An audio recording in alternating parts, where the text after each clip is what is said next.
We've mistaken silence for absence when really it's just been in the waiting room. Okay, we've left our voice in the other room and we're just like, well, I'm just gonna listen. I'm just gonna be here. But then you get in the other room and you're crying, you're screaming. You're like, they don't respect me. They don't trust me. They don't believe me. I can't lead because you left your voice. Today on Adjusting, we are talking about adjusting your voice. We're in this season full of life, of love, of laugh, and embracing that you are enough, that you know enough, that you have lived through enough to walk into any room with confidence, with grace, with purpose and intention. So today we are addressing where shrinking of the voice comes from. We are learning ways to adjust and know the difference between fear and intuition. We are going to stop second guessing and asking 50 million people for something we already know is true. And then we're going to um, address, adjust, and find ways, 6 ways, to confidently use our voice for good in any space we walk in because we are enough as we are. So sit back, relax, and let's start adjusting.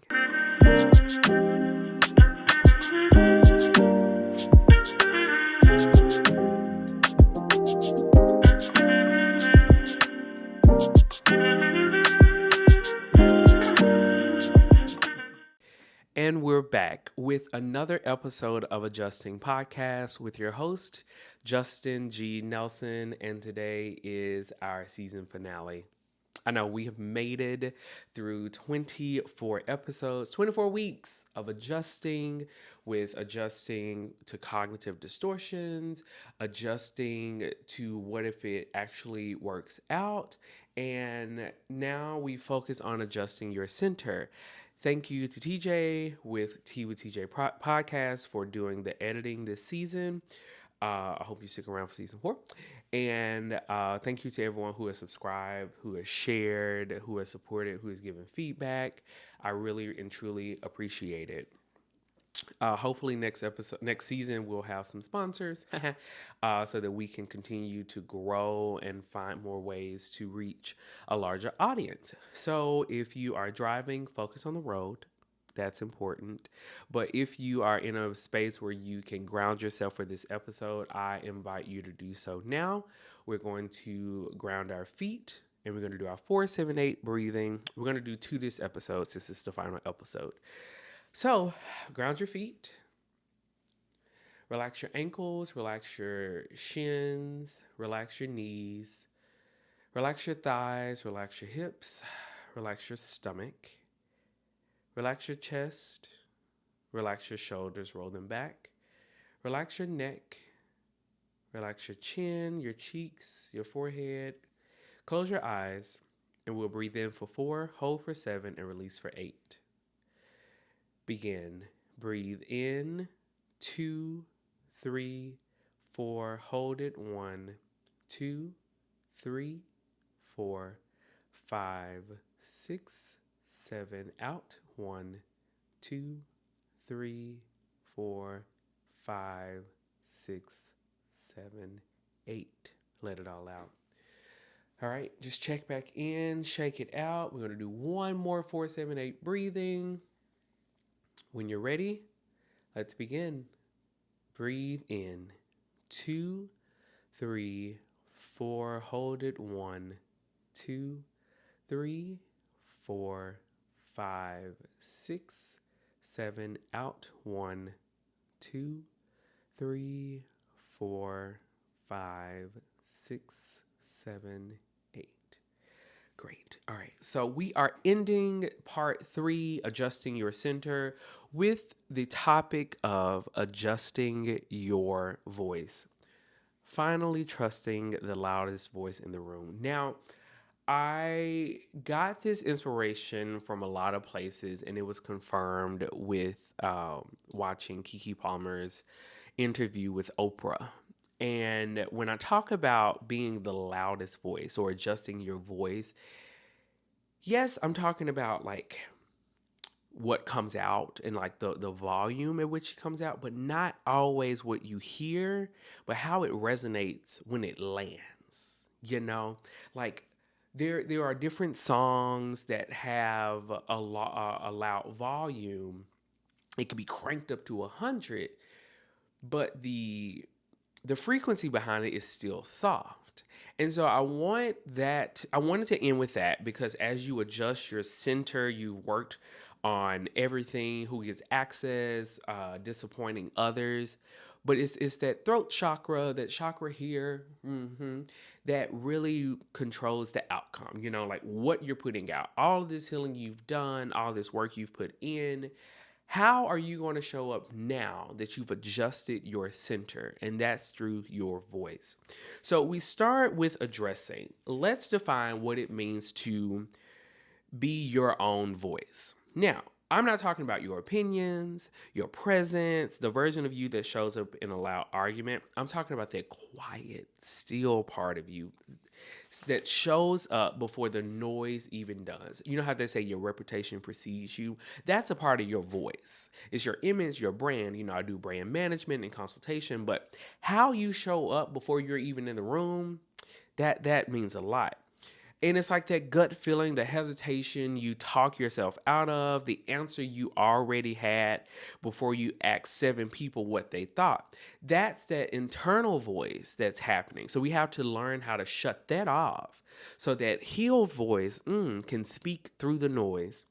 And I'm also talking about something bigger than intuition alone. Your voice is your gifting. It's your leadership, it's your purpose, it's your positioning. A lot of times pastors preach about being in position, and it's not always having your ducks in a row. It's being prepared to speak up or speak out or shake the table if you need to because of the work you've done, because your voice has that much power. It's a specific perspective that only exists because of the specific life you've lived. Your lived experience is your voice. When I say trust your own voice, I don't mean you. I don't just mean your instincts. I mean the whole of what you carry in the room, the insight, the skill, the way you see things that nobody else in that room quite sees it. And I talked to my mom about this, about how that's the joy of being a human.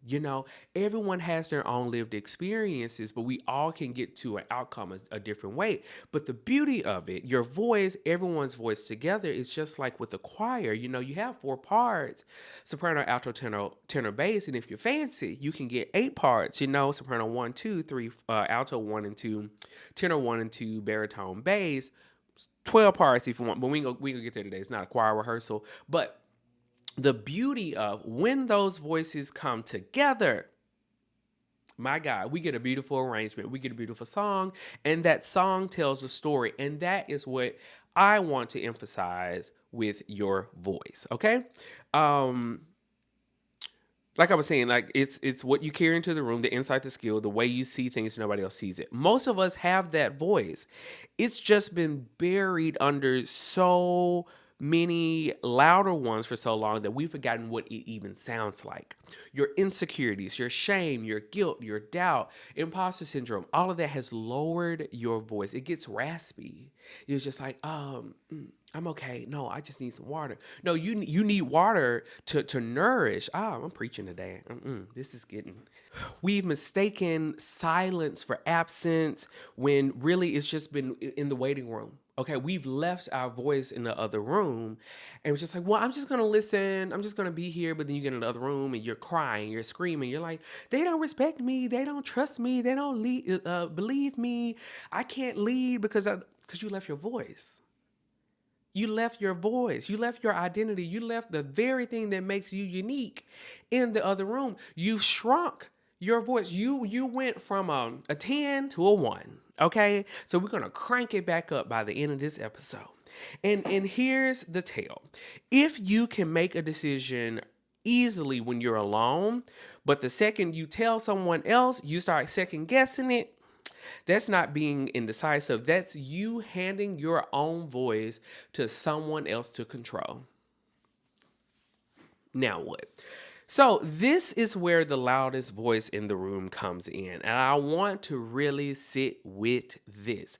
Think about every room you've ever walked in when you shrunk your own voice down to nothing because someone else spoke first, spoke louder, spoke with more confidence than you felt. Over time, you learn a rule without even saying it out loud.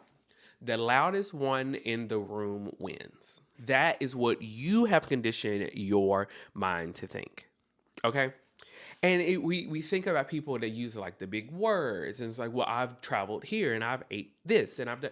A lot of those people have a loud voice, but low confidence. Okay, yeah, but here's the thing: being loud was never the same as being right. Yeah, somewhere along the way, we confuse volume with authority. And I don't like that. And you started to treat your own quiet certainty like it didn't count for anything simply because it wasn't shouting. Discernment, we talked about that. Discernment isn't about being the loudest voice in the room either. It's about being the truest one. And most of us never learned the difference because we were taught that trusting ourselves over other people, especially louder or older people, or more confident people, was arrogant or reckless or just plain wrong. And I want to say this because I think we all need to hear it. Loud doesn't always mean powerful, and soft doesn't mean weak. Some of the most powerful things you'll ever say will be quiet because you need to reset. Your quietness resets the space for true communication, for true healing, for true discernment and unraveling to take place. You have to. It's in the Bible. Like there was a still, quiet voice. Nothing was loud. It was still and it was quiet.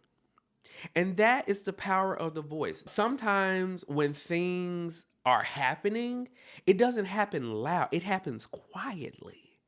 Like when a teapot is boiling, it starts off at a slow hum, but the heat is working. Okay, and it's starting to boil up, and then it gets loud. But it has to start from a quiet place. Okay, and some of the loudest people in the room are compensating.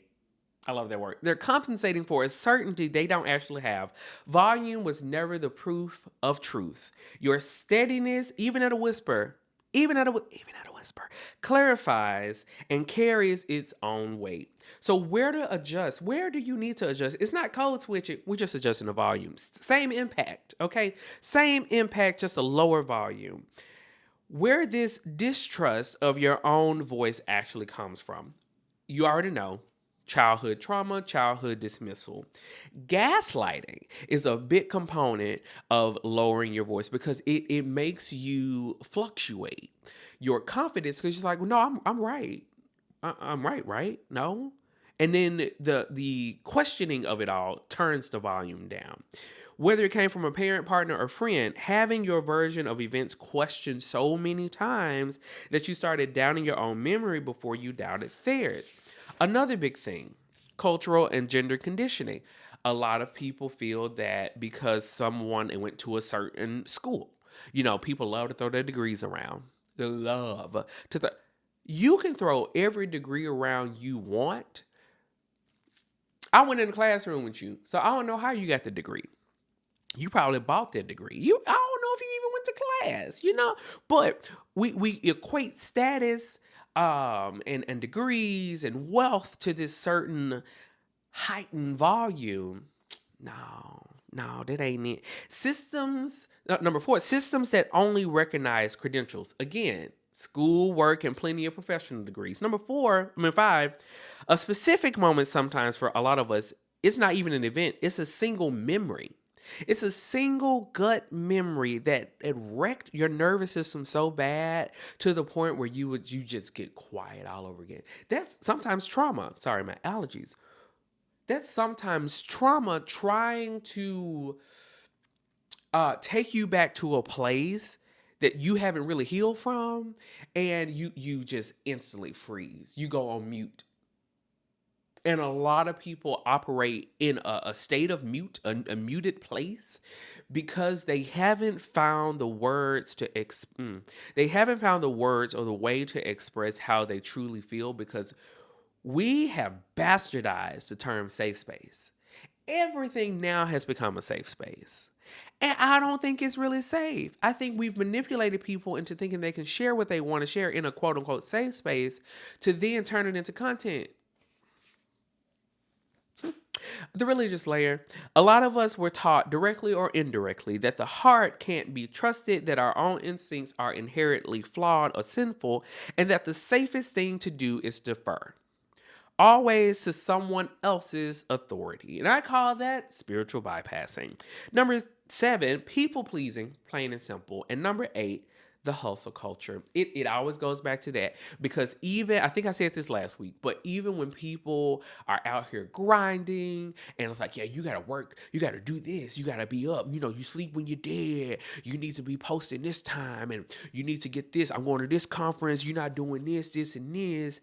And I'm just like, I don't want to. I'm good. I'm good, because some of y'all are frauds. Okay. You got all this rah, rah, rah. You got all these big voices, big noise. Those people that always want to be the first to post and the first to share. Why? Like, those people can't be trusted. Who is your source? Consider the source. Yeah. When the volume is loud, consider the source. Republicans. All right. So, how does this actually show up day to day? Let's be honest. Like, we deal with this at church, at work, in the creative space, at home. How does it show up? The first telltale sign that you be doing this, you're shrinking your voice. You ask 5 different people the same question, expecting that one person to give you a negative spin on it or a negative response, so that you can use that as a means to shut down. You lack the confidence. Number 2, you over research every decision. You're checking Google, you're checking Yahoo, you're checking TikTok, you're checking YouTube, everything.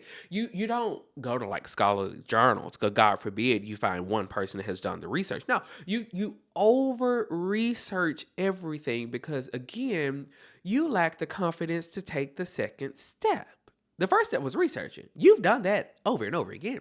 The second step is where the work really happens, okay? Where the hypothesis is tested in the field. You don't want to do the work.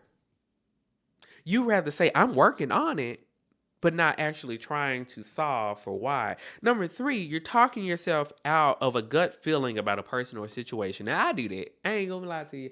I will overanalyze a person or a situation because I really don't want to do it. Yeah, or I need to find the why. And like, why do I want to deal with this person? And why this person is worth me taking myself to a 10. Sometimes you just got to sit with it. And number 4, staying quiet in rooms where you actually had the clearest read on what was happening, because someone louder or more confident got there first. Now, I will admit, I will be quiet in rooms because I'm a Cancer and I am very observant, because I like to calculate my next step. Because that loud person will slip up in that one moment and it's like, gotcha. And then you go in, like my Cancer claws come out. It's like, well, actually, you're wrong. It's just like that guy on CNN. He's going viral right now. Clarence somebody. And he be fact checking people live on the air. He was just like, well, actually, boo, I think you're wrong. You're actually a lie. I was just like, I like this man. Give him his own show. They're going to cancel it because he's black. But, neither here nor there. Now, this is what adjusting your voice and keeping it low has cost you over time. Decision fatigue. Okay, while you over researching, over analyzing, polling the audience every other day, too many ideas gives you decision fatigue, and now you're confused as to, why was I asking this? What am I actually trying to do? Like, what was my why again? Only you know that. Okay, and then you become a stranger to yourself because you've asked for so many opinions that you're just like, well, what am I doing? Like, why did I? Whose idea was this? Was this my idea? Because their idea sounds better than mine. You lose yourself, okay? And then the third thing, resentment that creeps up quietly toward people who didn't even ask you to defer to them because somewhere along the way you started doing it automatically. You started comparing yourself to other people and then got mad because they were actually doing the very thing they told you to do because you asked them what they be doing. And now I can't stand them. You can't stand them because they're consistent? Oh, mirror, you can't be like that. That's wrong. I don't like it. So we're gonna fix that. Okay, we're gonna fix that. And the last thing, the exhausting sense of always arriving late to your own conclusions. I know it takes time. I know it's a lot of unraveling and discernment that has to kick in, the work we're doing, but it takes some of us a long time to get to that because we love to operate in a whoa, it's me place of thinking. Snap out of it. Okay, get your voice back. Go in your room right now. Go in your room. Pause this. Go in your room. Get your voice back because we're moving on to part 2. So, owning the power. We're adjusting. We are owning the power of what you actually bring into a room. Okay. Here's the thing. You didn't get to where you are by accident. Every room you walk into, okay, you're carrying a whole journey of you. I love my whole pyramid, the past, present, and future you all walk into the room, okay? The things you've survived, the things you've built, the things you've learned along the way. That journey is not just backstory, it's credibility. It's your lived experience. It is evidence that you know what the hell you're talking about. Okay? It's earned. So stop treating it like it doesn't count and like it's small. Every single thing you've ingested belongs to your identity and it creates a more impressive presentation when you walk into a room. Confidence is your gifting. Confidence is your gifting. And the way you present it isn't arrogance, it's accuracy, okay? If you're good at something, you're good at it and you lead it well. You just like, oh no, I know what I'm talking about. Not just from a degree, but because I have lived this. Okay. I've done the work in class and out of class, right? And if you see solutions other people miss, saying that plainly to yourself isn't bragging. It's just telling the truth. Like, no, you're wrong. You're wrong. But we're going to fix this together because I'm a team player. I'm not trying to get the credit. I'm trying to get the outcome. Boy, that was good. Thank you. Most of us were taught to downplay our gifts so we wouldn't seem full of ourselves. You weren't arrogant. And somewhere in that downplaying, we actually started to believe and adjust to the smaller version of ourselves. We're adjusting our center. We're stretching the center. We are increasing and expanding our voice. Your leadership doesn't require permission either. You don't need a badge. You don't need the title. You just need to be it. Okay? You don't need a title, invitation, or someone else's approval to lead from where you're standing. Leadership, at its core, is just having a clear voice and being willing to use it. And you already have both, even if you've been practicing in silence. We ending this season on a bang, okay? Think about every room you've shrunk in, whether in this audition room, whether it's in your own room creating content, whether it's in church, at a job, wherever, a date, a relationship, you shrunk to, I'm reading this book now for book club, and historical fiction is fascinating, let me tell you. And it amazes me the number of women in their journey, because the outcome was great. But in their journey, they shrunk themselves. A lot of slaves had to shrink themselves for survival. They had to lower their voice to stay alive, okay? Oh, but when them hymns started and we started to travel and we found our voice and found our confidence, everything went up. But with the women, okay, they went through hell, high and low water. But the outcome, not even in their story, but generations later, have been so beautiful. So I'm going to pause here and say thank you, Black women. This is allergies, not a tear. Thank you, Black women. Thank you to the ancestors.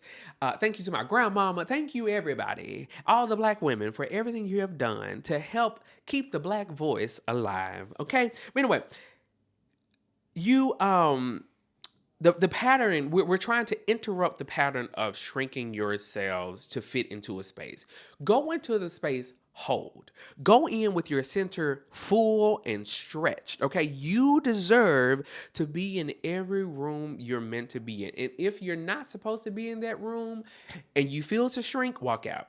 You feel like you're shrinking, walk out, because that room is not going to help you grow. Okay, so how to tell your intuition apart. How to tell your intuition apart from fear. Fear is loud, urgent, and usually pulling you toward what's familiar, even when the familiar isn't good for you. Intuition is quiet, okay? Again, it's that voice. Intuition is quiet, steady, and it doesn't need to convince you with a whole argument. All right? So notice when you already know, but go looking for permission anyway. This is about getting your confidence back. You don't need approval from everyone. If you have a core group of people, maybe 3 people that really know you and can give you honest feedback to say, this doesn't seem like something you're doing, or something true to who you are, true to your core, true to your brand, true to the person I know. That's the people you need to listen to, not the people who's going to approve everything around you. Say, oh yeah, that sounds good. Yeah, you doing. No, you're not. They're just tired. They're not tired. They're not tired. They just don't want to be bothered. Because every other week you come with a new idea. Now that one real friend is gonna say, okay, this is like the 5th idea of the same thing with just a different name that you're trying to do. Like, well, what's going on? Because I did it with my vegan brand. I've called myself, I was like, Justin, at some point you just need to do it. Like, the name will come, just do it. And I was like, okay, rude. But I did it, you know. But anyway, pay attention to how often you ask a question. Okay? Because if every other Monday you ask him, so what do you think about this? What do you think about it? Okay? Don't ask me. Ask yourself, what do you think about this? Because at this point, you should know the answer to, you should know every addition of this answer. How do you feel about it? Tell me in 10 words or less how you feel about it. And the next time you catch yourself about to ask someone else for their opinion, pause and ask yourself what you think about it first. Write it down if you have to. Okay, take a picture, screenshot, and keep going. Now, I will say I always want to talk about grieving stuff. Okay, because we have to grieve the fact that we allowed ourselves to shrink for so long and say, I'm sorry. I'm sorry for shrinking. I am sorry for playing it small. I am sorry for not showing up when I was supposed to be big. I am sorry for not going full out when I thought marking it was enough. I'm sorry. But now I'm going to be full out. I'm going to show out. I'm going to show up. I'm going to do it big. Okay? I'm going to do it big with intention. I'm going to do it big with confidence. I'm going to do it big because I know it's mine. That's the mindset shift. We're reframing it. We are reframing it. Now, before we move on to section 3, I just want to reiterate how this has always shown up in your body so that you're aware of it when it happens again. Because listen, be honest. When you go into a new space or a new environment, it's bound to happen again. Tightness in your throat, the voice, that throat chakra right here. I have my chrysocolla. So if you see any stones that are either like a bluish green or a green, reddish blue, somewhere in there, like that's for the throat. Keep it near to your chest and your throat chakra. If you get like a low level anxiety of watching a room agree on something you probably disagree with and staying silent, that's another indication that you need to speak up and speak up loud. And then the relief, like the actual physical relief in your chest and shoulders the moment you finally say the truth out loud, and you've been carrying it and harboring it and letting it fester. Not even in a rage, like, I'm sick of this. No, it's more like I just, permission to speak freely. Great. I don't agree with that. And this is why. Again, not trying to cause discourse, but mainly adding to the conversation from a different lens so that we can see a bigger picture. Because right now we're looking at a dot, and I need you to see the portrait. Thank you. That's how I would say it. Will it sound sarcastic? Yes. Is it true? Yes. Sorry, that's just the delivery of it all. And then learning to notice these signals in real time is how you start rebuilding a working relationship with your own voice. And that's why a lot of people who are always hoarse, always have bronchitis, always coughing, or their voice goes out when they're mid conversation or something. It's nerves, but it's also your body trying to protect itself, uh, physically and psychologically speaking. And it's wild how the body works together. But anyway, we have to build the muscle. We talked about this, I think, in season 2, like nibbling, gorging. It's a muscle. You have to build the muscle. It's a muscle. Build the muscle. Sorry. Start small. You don't have to trust your own voice in the biggest decision of your life. Okay? But if you're buying a plane ticket, you better listen to their voice. You better find some other options. All right. But anything else, practice on the low stake ones. What to order, what route to take, what to wear, how to do your hair, the cologne, the coffee choice, somewhere to eat. Start small. Start small with that and speak up. If your food is nasty, say, hey, this tastes nasty. Don't say it like that. Just say, hey, should this taste like this? Like like something tastes off. Now, if it's lettuce, baby, I don't know where y'all listening to this at, but if it's lettuce, some garlic powder, ginger ale, or eggs, y'all better report that shit. Okay, y'all get the explosive diarrhea be around here running to the toilet. I'm just telling you, speak up. Every time you follow your own read on something small and it turns out fine, you're actually making a decision. You're collecting evidence slowly that your voice is actually trustworthy. And now we move to section 3 with applying. Here are 5 things to consider as you learn to trust your own voice. Number one, notice the pause before you agree. Okay? Take some time to sit with it. Take some time to think about what is actually being said. Consider the source. Okay? The next time you feel yourself about to say, sure, that works, or yeah, I'm fine with that. Yeah, I'm cool. I can adjust myself. No, pause for one extra second and actually think. It's like, actually, let me get back to you. Let me think on it and I'll get back to you. Pause before you agree.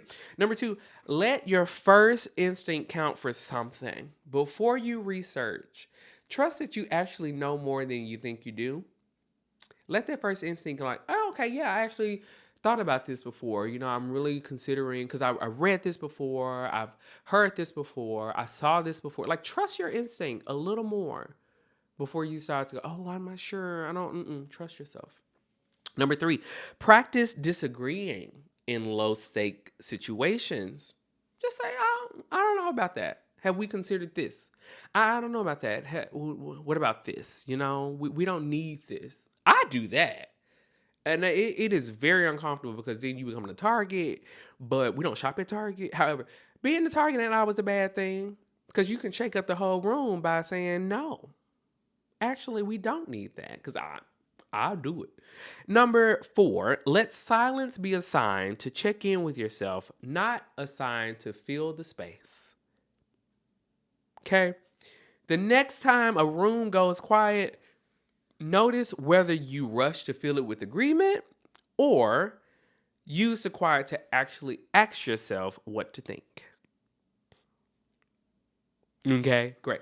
Number 5, stop needing to explain your knowing to make it valid.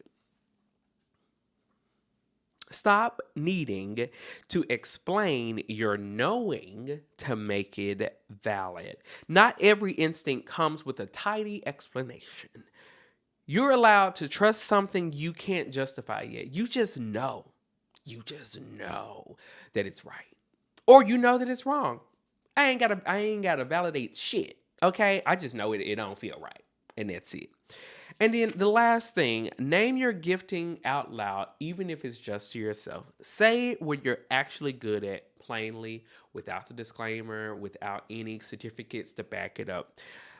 The next time you walk into a room, remind yourself what you are actually bringing with you. Your skill, your journey, your lived experience, your perspective, and just let that be enough to speak up. That's it. That is it. So, thank you. Thank you all. Seriously, thank you for journeying with me this season on adjusting. We have covered so much. We have done a lot of work. And season 4, listen, I promise I ain't gonna do that. But I'm working my ass off to get guests. I have a plethora of people. It's just the technology. I just really need more equipment to really get the quality I want. Because right now with my equipment, it ain't gonna happen. But I made it 24 episodes this season. Next season, I promise you, is gonna be great. We will return hopefully in October. So thank you for adjusting. Remember, your voice was never the problem. It was your surrounding. It was your people, and you are confident. You are beautiful. You are loved. You are needed. You are appreciated. You are valued, and your voice is yours. And use it for good. Okay, use it for good. Don't be out there, trying to cause hell. But speak peace, speak life, speak abundance, speak the truth. Okay. Until next time, keep adjusting. Bye-bye.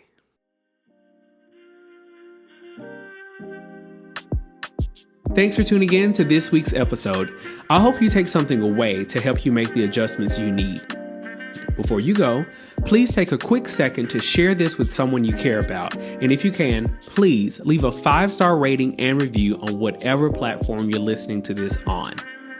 For more information about adjusting or to inquire about being a guest, head over to adjustingpod.com. Until next time.